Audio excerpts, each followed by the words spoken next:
कि जवन सुनर होला लड़का हो उ खेलाड़ होला बड़का हो, जवन सुनर होला लड़का हो। कि मरद हवे पेंटर हो, है रंगता रोज सेंटर हो। वाह, आप क्या गाना गा करके बवाल मचा देती हैं, कहाँ नहीं जा सकती। तो नमस्कार, आप अभी देख रहे हैं भोजपुरी का सबसे बेहतरीन न्यूज चैनल तिलक न्यूज। आज हमारे साथ एक भोजपुरी की जानी मानी गायिका सुमन राज, जो कि भोजपुरी इंडस्ट्री में किसी पहचान की मोहताज नहीं है और आजकल भोजपुरी इंडस्ट्री में ट्रेंड गाने देती जा रही हैं। कैसी हैं सुमन जी? नमस्ते, तिलक न्यूज से जे भी देखा था, दिल से धन्यवाद। आप तो लगातार भोजपुरी में बवाल मचा रही हैं, किस तरीके से ये बवाल मचा रही है और गायिका को नहीं रहने दीजिएगा क्या? क्यों नहीं, इतना ज्यादा बवाल मचा रही है। पेंटर हो, उसके बाद लड़का जो कुंवार होला लड़का हो, टुनटुन यादव के साथ, प्रमोद प्रेमी के साथ, सबके साथ बवाल मचाती जा रही हैं। बस आप लोग का आशीर्वाद और जनता का प्यार है बस। कौन कौन गाना अभी आपका ट्रेंड कर रहा है, थोड़ा सा दर्शक को बताइएगा। बहुत अच्छा गाना एक फिलहाल में ट्रेंड कर रहा है जी, बड़े भैया रंजीत जी के साथ।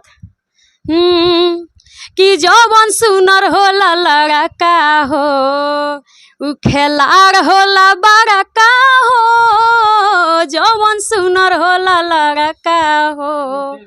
बहुत अच्छा गाना है। जो सुनर होला लड़का हो उ खिलाड़ होला बड़का हो, लेकिन लड़का का लाइन तो गा दे, लेकिन लड़की का लाइन कौन गाएगा? और भाई हमारे बड़े भैया रंजीत जी गाए हैं। अच्छा, पूरा गाना थोड़ा चाहेंगे दर्शक को सुनाइए। क्यों नहीं। कि जवन सुनर होले लड़की हो उ खेलाड़ होले बड़की हो। बोले हैं कि हम में के ना होई है बतिया उ कही केहू मरलस ना मारा का हो। जैसे बोले हैं केहू मरलस ना मारा का हो, तो लड़की भाई गुस्सा होकर बोलबे करेगी कि जवन सुनर होला लड़का हो उ खेलाड़ होला बड़का हो। अच्छा, जवन सुनर होले लड़की हो, मतलब आप कहीं ना कहीं लड़का लड़की का दोनों का मतलब कंबाइंड कर दिए कि लड़ाई नहीं होगा आपस में दोनों में। हाँ तो भाई देख रहे हैं जिस तरह पब्लिक प्यार, जिस तरह लड़की को लड़का बोल रहा है उसी तरह लड़की लड़के को भी बोल रही है। हाँ, हाँ। यानी बात बराबर कर दिया गया है। बिल्कुल। अच्छा, एक और आपका गाना काफी ज्यादा ट्रेंड किया था, मर्द हवे पेंटर हो, चाहेंगे थोड़ा सा गाने को गुनगुना दीजिए। होली का गाना है जी, होली का समय आया था, दीपक दिलदार भैया के साथ, मर्द हवे पेंटर हो, थोड़ा सा गा दीजिए। छोड़ी के जगह कु जगह डाली तो हो जाई कैंसर हो। तो वही लड़की बोल रही है कि मरद हवे पेंटर हो, है रंगता रोज सेंटर हो। वाह, आप क्या गाना गा करके बवाल मचा देती हैं, कहाँ नहीं जा सकता। अच्छा, आप कहाँ की रहने वाले हैं सुमन जी? कुशीनगर यूपी से। अच्छा, यूपी से आकर के बिहार में पटना में बवाल मचा रही हैं।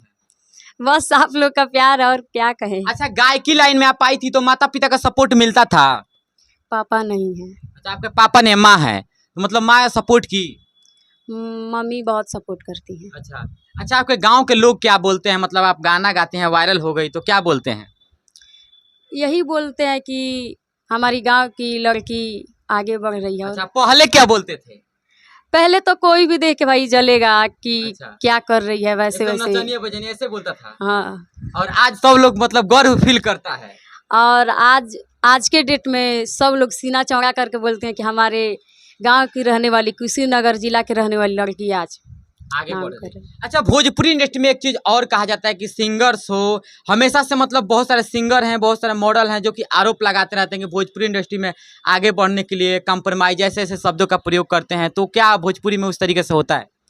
नहीं, सब किसी का अलग अलग सोच है, जैसा जो रहेगा वैसा भाई लोग सोचबे करेंगे। अच्छा, एक चीज और आपसे पूछेंगे कि भोजपुरी इंडस्ट्री में गायकों के अपेक्षा में सिंगर को, लेडीज सिंगर को मतलब उतना दर्जा, मतलब उतना मतलब रिस्पेक्ट नहीं मिलता, क्या यह सही है? बहुत सारे लेडीज गायिका का मैंने इंटरव्यू किया तो लोग आरोप लगाती रहती हैं। काहे नहीं मिलता है? मैथिली ठाकुर जी को देखिए, सम्मानित नहीं हुई हैं, इतना उनको भाई सपोर्ट किया गया।